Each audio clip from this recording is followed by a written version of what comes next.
সকলকে ধন্যবাদ জানাই।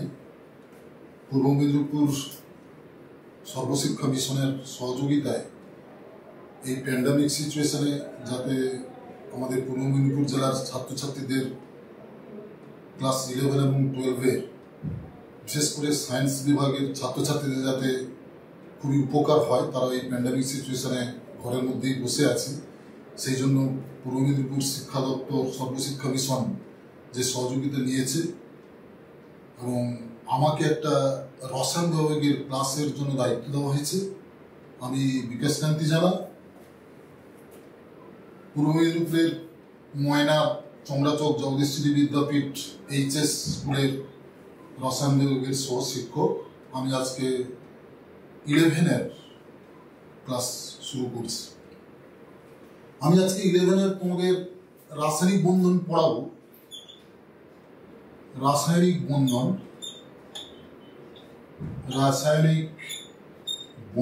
পড়াবো। এই রাসায়নিক বন্ধন পড়ানোর জন্য আমাকে তোমাদেরকে ওই ইলেকট্রন বিন্যাস যেটা তোমরা মাধ্যমিকে করেছো তার চেয়ে একটু উচ্চ ধরনের, যেটা 11 আমাদের দরকার, এই ইলেকট্রন বিন্যাস পরমাণু, সেটা একটু আমার দরকার। সেটা আমাদের পরমাণু গঠনের অধ্যায়ে আছে। আমাদের অন্যান্য আরো টিচাররা আছেন, উনি পরমাণু গঠন পড়াবে, কিন্তু আমি তোমাদেরকে ইলেকট্রন বিন্যাসটা শেখানোর জন্য আমি পরমাণু গঠনের কিছু অংশ আজকে পড়াবো, যেটা হচ্ছে যার মাধ্যমে আমরা ইলেকট্রন বিন্যাসটা তোমরা শিখতে পারবে। সেটা হচ্ছে কোয়ান্টাম সংখ্যা। এটা হচ্ছে পরমাণু গঠনের অংশ, কোয়ান্টাম সংখ্যা।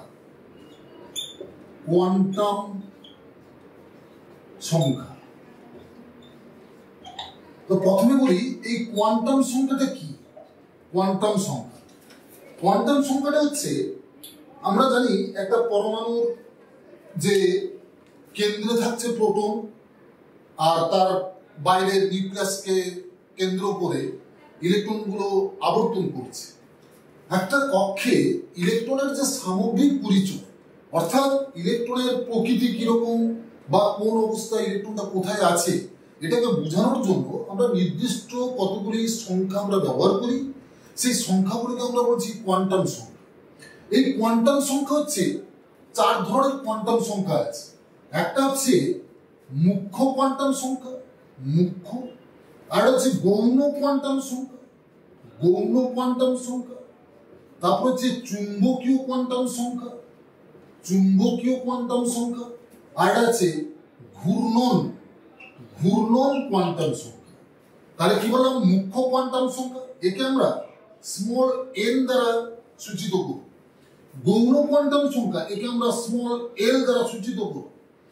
চুম্বকীয় কোয়ান্টাম সংখ্যা, একে আমরা স্মল n দ্বারা সূচিত করব, আর ঘূর্ণন কোয়ান্টাম সংখ্যাকে আমরা s দ্বারা সূচিত করব। তবে আমার আজকে ইলেকট্রন বিন্যাসের জন্য আমার এই চুম্বকীয় কোয়ান্টাম সংখ্যা বা এই সব স্পিন কোয়ান্টাম নাম্বার আমার দরকার নেই, তবুও আজকে আমি বলবো। তার আমার এই মুখ্য কোয়ান্টাম সংখ্যা ও গৌণ কোয়ান্টাম সংখ্যা এইগুলো আমার দরকার। তাহলে আজকে আমি একটু শুরু করছি। দেখো কিরকম, এইগুলো জানলে তোমরা ইলেকট্রন বিন্যাসটা শিখে যাবে। কিরকম? ইলেকট্রন বিন্যাসটা শেখার জন্য আমাদের এটা দরকার। যেরকম ধরো আমি একটা মনে করি, ধরো আমরা আগে যেটা করেছি যে সোডিয়ামের ইলেকট্রন বিন্যাস আমরা মাধ্যমিকে করেছি। ধরো সোডিয়াম পরমাণু, এই সোডিয়াম পরমাণুর 11 তার প্রোটন সংখ্যা। আমরা ইলেকট্রন বিন্যাস করেছি এরকম, কে তে 2 দিয়েছি, এল এ আমরা 8টা দিয়েছি এবং এম এ আমরা 1 দিয়েছি। কিন্তু এখন আমরা এইভাবে করব না, এগুলো তো কক্ষ।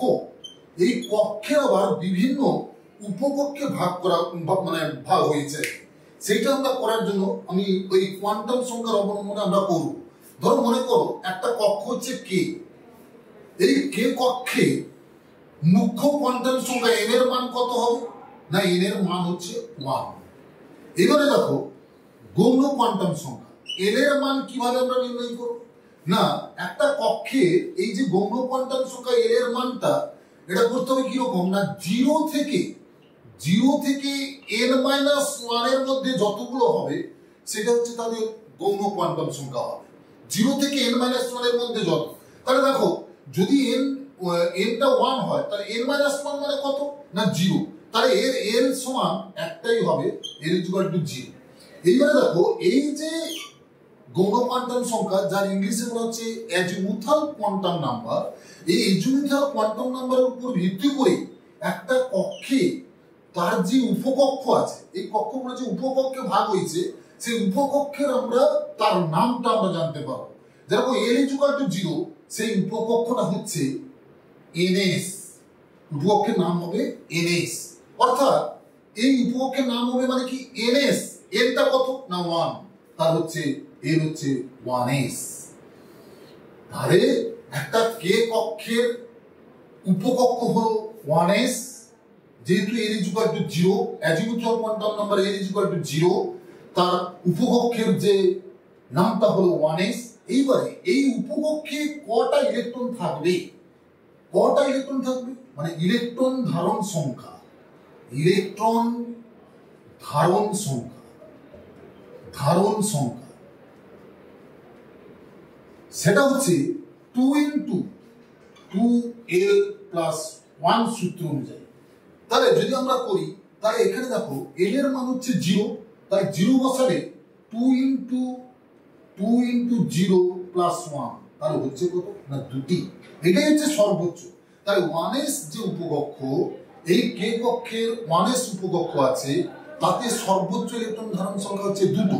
দেখো আমরা আগেও করেছি সোডিয়াম ইলেকট্রন বিন্যাসের ক্ষেত্রে, দেখো কে যেহেতু হচ্ছে 2টো ইলেকট্রন থাকতে পারে, কিন্তু তার হচ্ছে উপকক্ষ হচ্ছে 1s, অর্থাৎ 1s উপকক্ষে ইলেকট্রন সর্বোচ্চ ইলেকট্রন ধারণ সংখ্যা হচ্ছে 2 × 12 + 1।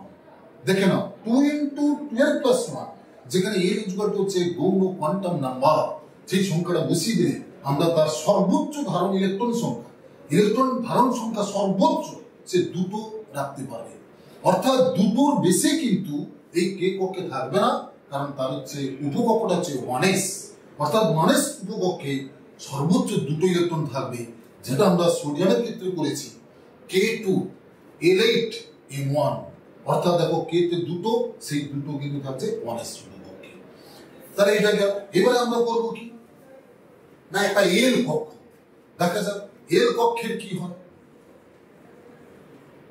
এল কক্ষের উপকক্ষ কি রকম এবং তাতে কটা ইলেকট্রন থাকতে পারে বা কি কি উপকক্ষ থাকতে পারে সেটা আমরা দেখব। কিরকম দেখো, একটা এল উপকক্ষ, এল এল কক্ষ, কক্ষটা হচ্ছে এল, কে পরে এল আমরা জানি মানে নিউক্লিয়াস থেকে যত দূরত্ব যাচ্ছে নামগুলো করাই ছিল কে এল এম এন, এটা আমরা জানি মাধ্যমিকে পড়েছি। সেই এল কক্ষ, এল কক্ষে এন এর মান হচ্ছে এল হচ্ছে দ্বিতীয় কক্ষ, অর্থাৎ নিউক্লিয়াস থেকে, এটা যদি নিউক্লিয়াস হয় এইরকম ভাবে করা হয়েছে, অর্থাৎ এটা কে এটা এল, তাহলে এটা হচ্ছে দ্বিতীয় কক্ষ। তাহলে দ্বিতীয় কক্ষের জন্য এর এন এর মান হবে কত, এন এর মান 2, यस এন এর মান 2 হয়ে গেল। তাহলে এন এর মান এর 2 হল। এইবার আমাকে এইটা বের করতে, মানে এই যে গৌণ কোয়ান্টাম সংখ্যা, গৌণ কোয়ান্টাম সংখ্যা আমরা যেটা জানি এল, এই এল এর মানটা আমরা কিভাবে বের করেছিলাম বলেছিলাম না 0 থেকে n-1 এর মধ্যে যতগুলো, 0 থেকে n-1 এর মধ্যে যতগুলো ততগুলো কিন্তু এল হবে। অর্থাৎ দেখো প্রথমে L = 0 হলো, এবারে n-1 কত না n-1, এর এর মান কত 2, 2 - 1 সমান কত 1। তাহলে 0 থেকে 1, 0 থেকে 1 এর মধ্যে কতগুলো পাবে তোমরা না দুটোই পাবে, অর্থাৎ L = 0 আর হচ্ছে 1। এইবার দেখো আমি বলেছিলাম L এর মান 0, সেই উপকক্ষের নাম আমি বলেছিলাম NS, L = 0, উপকক্ষের নাম NS, তাহলে এর উপকক্ষের নাম হবে কি 2s। কেন না n এর মান দেখো 2, n এর মান 2, এই জন্য NS নামটা দেওয়া হয়েছে NS, তাহলে 2s উপকক্ষের নাম, উপকক্ষ, এটা হচ্ছে উপকক্ষ। তাহলে উপকক্ষ হলো 2s L এর 0 এর জন্য। L এর 1 জন্য কি হবে না L এর 1 এর জন্য ইন জেনারেলি বলা হবে NP, L 1 এর জন্য বলা হবে NP, অর্থাৎ এর হচ্ছে 2p, 2p। তাহলে এর কক্ষের এর যে কক্ষ তার দুটো উপকক্ষ আছে, একটা হচ্ছে 2s যার নাম হচ্ছে 2s, আর একটা হচ্ছে 2p, 2p। এবার দেখো এই 2s কক্ষ, 2s কক্ষে তাহলে কটা ইলেকট্রন থাকবে না 2 into 12 plus 1 তাহলে 2 into 12 plus 1 এই সূত্রে তাহলে 2 into 1 plus 1 সমান হচ্ছে দেখো কত হচ্ছে না 2 into 3 সমান হচ্ছে 6টি 2 সরি এর মান 0 2 into 0 ভুল হয়ে গেল তাহলে হচ্ছে কত না 2 into 1 সমান হচ্ছে 2টি তাহলে দেখো 2s এও দুটো থাকবে অর্থাৎ s উপকক্ষের সর্বোচ্চ ইলেকট্রন ধারণ সংখ্যা সবসময় হচ্ছে দুটো এবারে 2p তে কটা হবে না 2 into 1 plus 1 সমান হচ্ছে 2 into 3 এটা হচ্ছে 6টি তাহলে 2p তে হচ্ছে 6টা মনে রাখবে যে কোনো p উপকক্ষ তার ইলেকট্রন সর্বোচ্চ ইলেকট্রন ধারণ সংখ্যা হচ্ছে 6টি যেটা হচ্ছে 2 into 12 plus 1 সূত্রে এখানে আমি একটু লিখে রাখি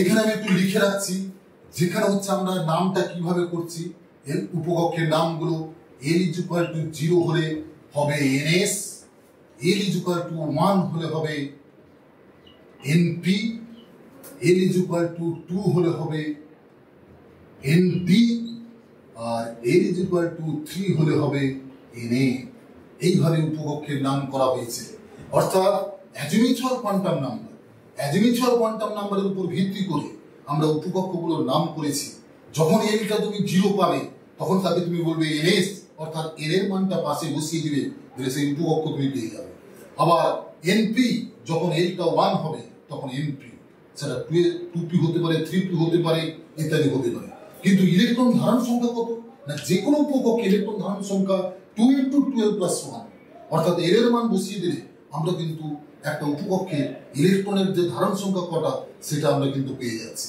দেখো এল যখন 0 বসাচ্ছি 2টি এল যখন মান বসাচ্ছি তখন হচ্ছে 6টি অর্থাৎ দেখো এল কক্ষে আমরা যেটা মাধ্যমিকে পড়েছিলাম এল কক্ষে সর্বোচ্চ ইলেকট্রন থাকতে পারে 8টা অর্থাৎ দেখো 6 plus 2 কিন্তু সেটা কিভাবে আছে না 2s উপকক্ষ এবং 2p তে উপকক্ষে এই ইলেকট্রনগুলো আছে তাহলে এটা তোমরা ভালো করে বুঝে নাও কিভাবে আমরা উপকক্ষ বের করছি এবং সেই উপকক্ষে তার সর্বোচ্চ ইলেকট্রন ধারণ সংখ্যা কিভাবে হচ্ছে না 2 into 12 plus 1 অনুসারে হচ্ছে গৌণ কোয়ান্টাম সংখ্যা বেরোচ্ছে 0 থেকে n-1 এর মধ্যে ততগুলো আমাকে বের করতে হবে একটা কক্ষে একাধিক উপকক্ষ থাকতে পারে যেটা আমরা এইভাবে পেয়েছি কে কক্ষে একটা উপকক্ষ পেয়েছিলাম এল কক্ষে আমরা দুটো উপকক্ষ পেলাম এবং সেখানে ইলেকট্রন ধারণ সংখ্যা আমরা পেলাম এইবারে আমরা বের করবো এন কক্ষে দেখো এন কক্ষে কটা উপকক্ষ দিলে আমরা ইলেকট্রন বিন্যাসে আমরা চলে যাব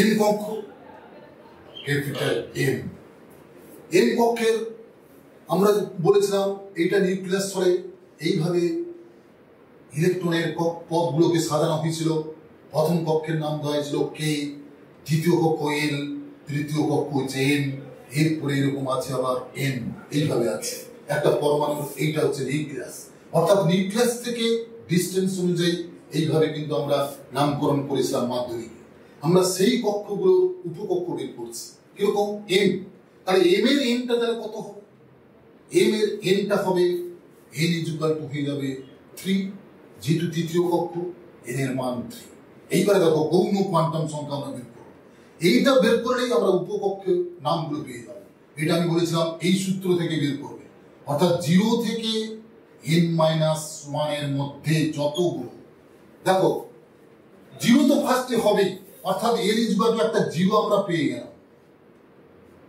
আর কি বল লাস্ট n-1 মানে কত n-1 মানে কত হচ্ছে না 3-1 মানে 2 তাহলে 0 থেকে আমি 2 পর্যন্ত যাব অর্থাৎ আমরা গ্রাফ করেছি ছোটবেলায় এটা যদি 0 হয় 0 থেকে আমি 2 পর্যন্ত যাব তাহলে কি পাবো না 0-1-2 অর্থাৎ এর মান একটা 0 হবে আর একটা কি হবে না 1 হবে আর একটা হবে এর ইজ ইকুয়াল টু একটা 2 হয়ে যাবে।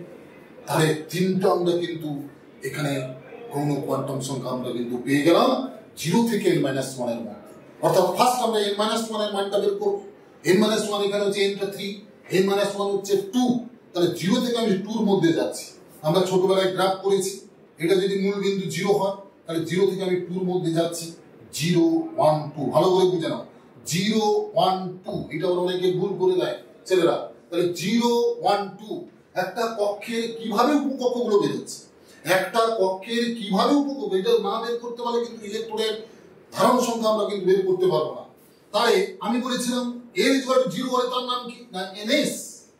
n = 0 মানে সাধারণভাবে তাকে আমরা বলবো ns, অর্থাৎ n এর মানটা তো আমরা পেয়ে গেছি, n এর মানটা আমরা পেয়ে গেছি কত 3। তাহলে তার নাম হয়ে যাবে 3s। দেখছো এর নাম হয়ে গেল 3s। ফার্স্ট উপকক্ষটা হচ্ছে 3s এই n কক্ষে। এবার n = যখন 1 হলে কি বলা হয়েছিল না np, আমি এখানে লিখে রেখেছি এখানে np মানে হয়ে যাবে 3p, উপকক্ষটার নাম হবে 3p। আবার n = 2 nd, n এর মান আমরা এখানে বের করে নিয়েছি n এর মানটা, তাহলে হয়ে যাবে কি হবে না 3d। দেখছো n কক্ষের আমি উপকক্ষ পেয়ে গেলাম, তিনটা উপকক্ষ আছে। এই তিনটা উপকক্ষে ইলেকট্রন সাজিয়ে দেখবে n কক্ষে থাকে 18টা ইলেকট্রন, 18টাই বেরোবে। দেখো আমরা মাধ্যমিকে পড়েছি, কিন্তু আমরা মাধ্যমিক এরকম করে দিয়েছিলাম কেউ দুটো, এম এ 8টা, এম এ 18টা, এরকম আমরা সাজিয়েছিলাম। কিন্তু কিভাবে হচ্ছে দেখো তার সঙ্গে কিন্তু মিল থাকবে, সেটা কিন্তু উল্টো পাল্টা জিনিস। দেখো তাহলে 3s এ কটা ইলেকট্রন থাকবে আমরা পড়েছিলাম সূত্রটা, আমি বারবার মুছে দিচ্ছি। 12 + 1 2 × 12 + 1 এই সূত্রে যতগুলো হয়, তাহলে দেখো 3s এ ইলেকট্রন কটা থাকবে দেখো, এর মান কত 0 বসাও। 2 × 0 + 1 কটা হবে 0 হয়ে যাচ্ছে, +1 মানে দুটো, ঠিক আছে দুটো থাকবে। 3s এও ইলেকট্রন সংখ্যা দুটো। এবার আসছে 3p তে, 3p তে কটা থাকবে না 2 × এর মান কত, এর মান 1, তাহলে 2 × 1 + 1 সমান হচ্ছে 6টি। হলো 2 + 1 3 × 2 6টি। ডি কক্ষে 2 × 2 × কত আছে না 2 + 1, তাহলে কত হলো 2 × 5 সমান 10টি। গুণে নাও 10 6 16, 16 দিয়ে কত 18। আমরা মাধ্যমিকে পড়েছিলাম 2n² সূত্রে ইলেকট্রনগুলো থাকে, 2n², অর্থাৎ m এর n কত 3, 2n² মাধ্যমিক আমরা এই নিয়মে পড়েছিলাম যে 2n² অর্থাৎ 2 × 3² মানে 18টা ইলেকট্রন। n কক্ষে 18টা ইলেকট্রন থাকতে পারে, কিন্তু 11 এ কিভাবে আমরা সাজাবো না 3s দুটো রাখবো, 3p তে 6টা রাখবো, 3d তে 10টা রাখবো। এইভাবে 18টা ইলেকট্রনকে আমরা সাজাবো। তাহলে আমরা এইভাবে বের করে ইলেকট্রন বিন্যাসগুলো আমরা করতে পারবো। এখন আমার একটা প্রশ্ন, দেখো দেখি তোমরা বলতে পারো কিনা, না আমি বলে দিচ্ছি। ধরো আমি বললাম প্রশ্নটা এরকম দিয়েছে, অনেক সময় তোমাদের ফাইনালেও দেওয়া হয়, অর্থাৎ সংসদ প্রশ্ন করে প্রশ্নটাকে বললো এই তো কেএল, প্রশ্নটা এরকম দিল যে এর কক্ষে কোন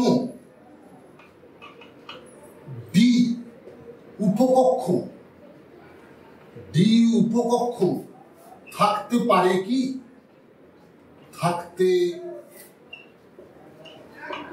কি, এই ধরনের প্রশ্ন করা হয়। থাকতে পারে কি, তোমার উত্তরের সপক্ষে যুক্তি দাও, তোমার উত্তরে সপক্ষে যুক্তি দাও, এইটা এইরকম ধরনের প্রশ্ন 11-12 আসে। প্রথম হচ্ছে এখানে কিন্তু দুটো প্রশ্ন আছে, 1 + 1 2 নাম্বার। প্রথম বলবে এর পক্ষে কোনো ডি উপকক্ষ থাকতে পারে কি, থাকতে পারে না।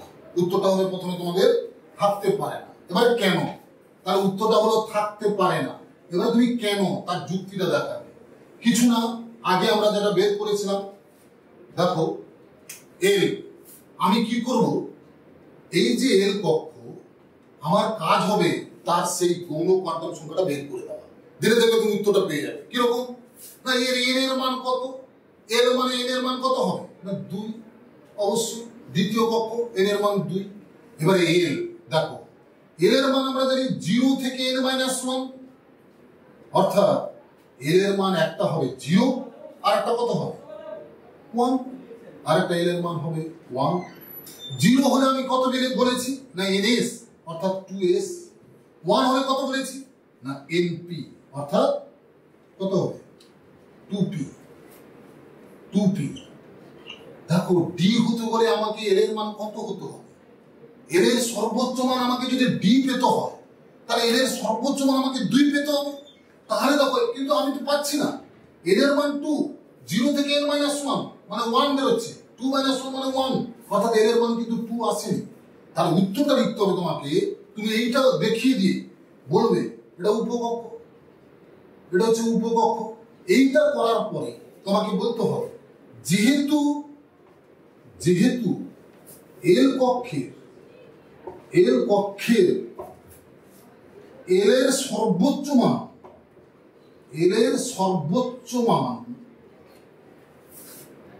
এল = 1, কিন্তু এল = 2 হয় না। সুতরাং এল কক্ষে ডি উপকক্ষ থাকতে পারে না। হলো? দেখছো, এই ধরনের তোমাদের 11 সায়েন্সের প্রশ্ন আসবে। অর্থাৎ একটু ঘুরিয়ে তোমাদেরকে প্রশ্ন করা হয়। সে কিন্তু কোয়ান্টাম সংখ্যার সর্বোচ্চ মান 1, কিন্তু ডি 2 হচ্ছে না। সুতরাং ডি পেতে হলে এল এর মানটাকে 2 হতে হবে। যেহেতু 2 হচ্ছে না, তাহলে ডি উপকক্ষ কিন্তু থাকতে পারে না এল কক্ষে। তাহলে আমরা মোটামুটি একটা প্রশ্ন করলাম, এই ধরনের প্রশ্ন থাকতে পারে। এবারে আমরা চুম্বকীয় যে কোয়ান্টাম সংখ্যা, একটা কক্ষের চুম্বকীয় কোয়ান্টাম সংখ্যা এবং ঘূর্ণন কোয়ান্টাম সংখ্যার মানটা বের করব। এটা আমাদের একটু দরকার আছে। দেখো, আমি এল কক্ষের বের করছি। এল কক্ষের আমরা মুখ্য কোয়ান্টাম সংখ্যা এন এর মান আমরা জানি 2, এল এর মান আমরা পেয়ে গেছি 0 একটা, এল = একটা 0 আর এল = একটা 1, এটাও আমরা পেয়ে গেছি। এইবার আমি এম এর মান বের করব। এম এর মান হচ্ছে, আমরা কিভাবে বের করব দেখো, সূত্রটা হচ্ছে কিরকম এটা মনে রাখতে হবে।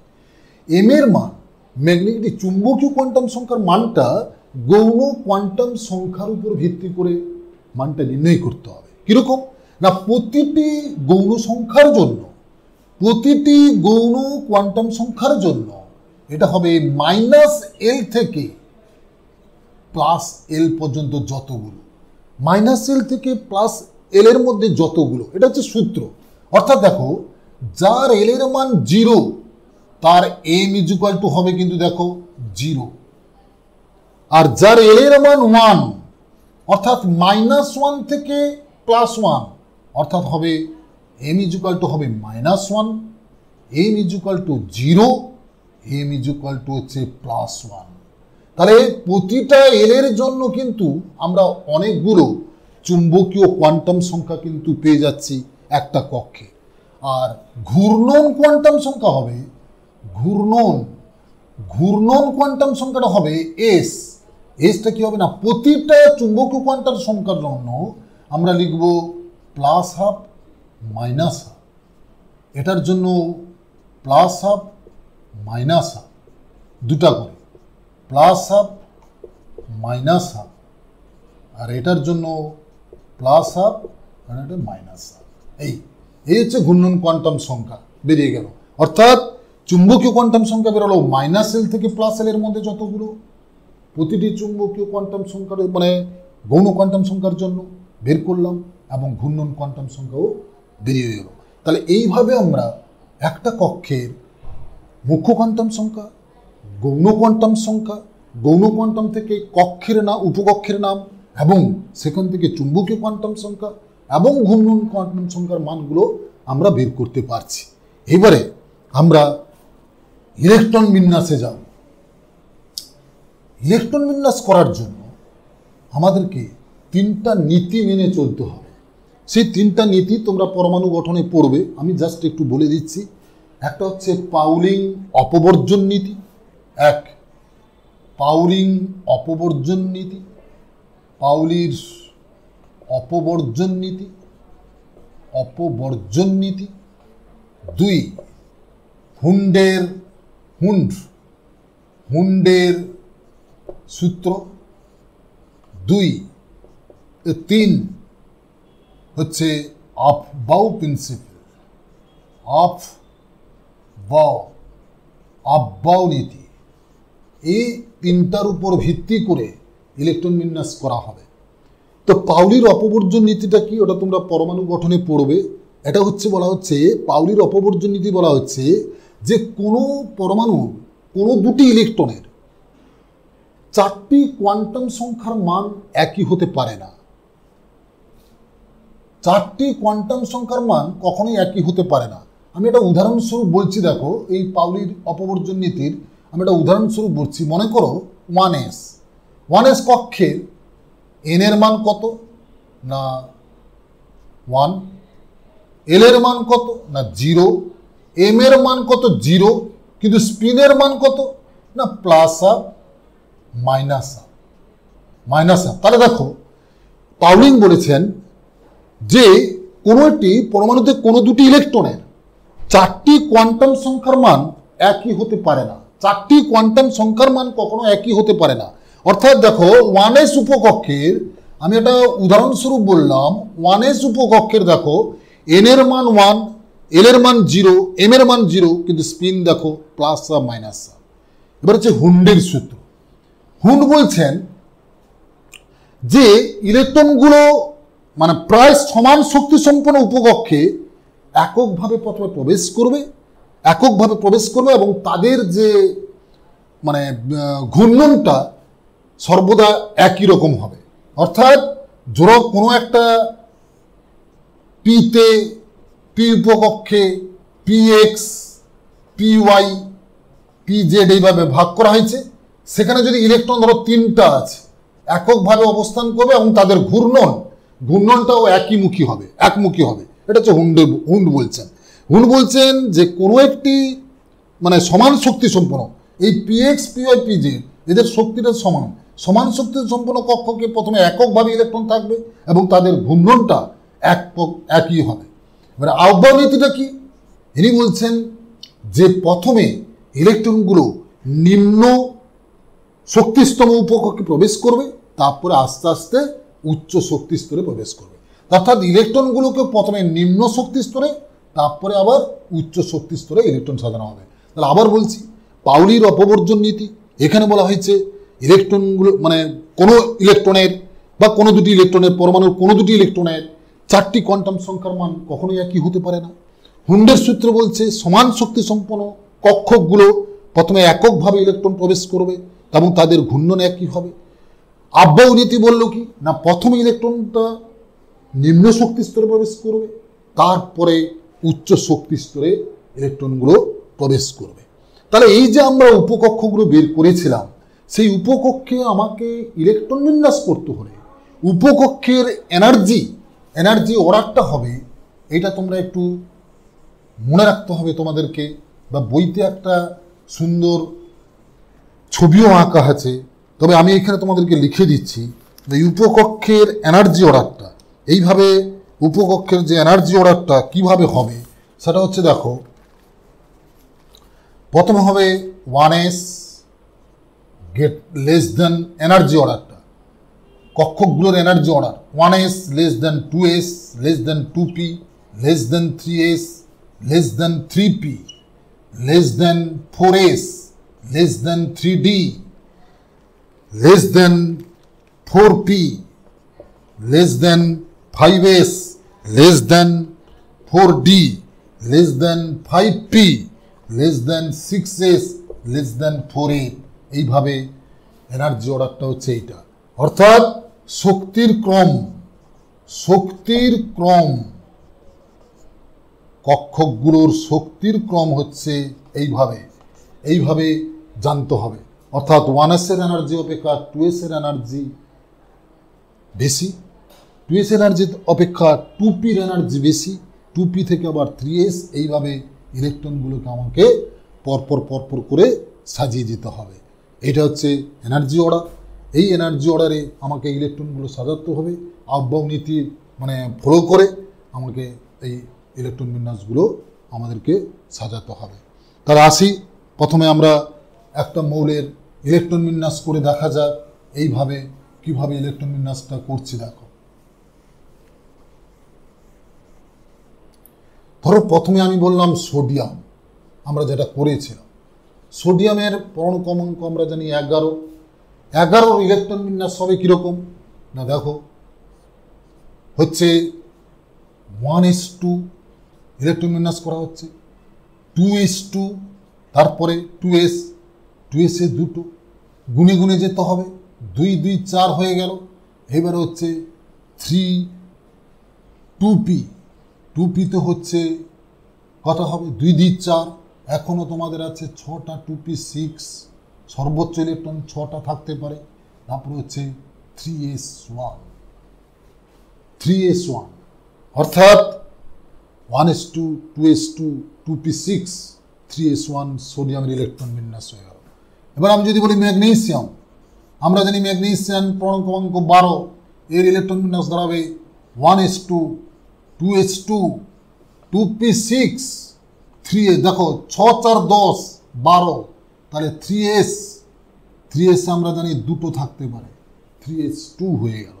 তাহলে 1s2 2s2 2p6 3s2, এটা হচ্ছে ম্যাগনেসিয়াম পরমাণুর ইলেকট্রন বিন্যাস। অ্যালুমিনিয়ামের হচ্ছে 13, তাহলে অ্যালুমিনিয়ামের ইলেকট্রন বিন্যাস দাঁড়াবে 1s2 2s2 2p6 3s2, দেখো 3s2 সর্বোচ্চ হয়ে গেছে, এরপরে আসবে 3p, এখানে তো আর তুমি 3টা দিতে পারবে না, 3p1, এই ইলেকট্রন বিন্যাস হয়ে গেল। এবারে দেখো এটাকে আমরা সংক্ষেপও লিখতে পারি, এইটা দেখো 6 2 8 2 10, এটা হচ্ছে নিয়নের ইলেকট্রন বিন্যাস, এইটাকে তোমরা লিখতে পারো নিয়ন 10 3s1, এরকম লেখা যেতে পারে। অর্থাৎ নিয়নটা হচ্ছে নিষ্ক্রিয় গ্যাস মৌলটাকে কভার করেছে, তারপর হচ্ছে 3s1, এরও সেরকম আমরা লিখতে পারি নিয়ন, সংক্ষেপে নিয়ন 10 3s2, এরকম লিখতে পারি। এটা হয়ে গেল কি না 6 2 8 2 10 2 12, অর্থাৎ সেই নিয়ন 10, এটাকে আমরা করতে পারি, তারপরে হচ্ছে 3s2 3p1। তাহলে এইভাবে আমরা ইলেকট্রন বিন্যাসগুলোকে প্রকাশ করতে পারি এইভাবে। অর্থাৎ সোডিয়ামের ইলেকট্রন বিন্যাস 1s2 2s2 2p6 3s1, অর্থাৎ নিয়ন 10 3s1, এটা হচ্ছে নিয়ন 10 3s2। নিয়ন কেন বললাম না, এইটা কভার হচ্ছে 10, একটা নিষ্ক্রিয় গ্যাস মৌলকে কভার করে গেছে, অর্থাৎ নিয়ন 10 এটা লিখতে পারো, নাহলে এইরকম সংক্ষেপে লিখে 3s2 3p1 আমরা বলতে পারি।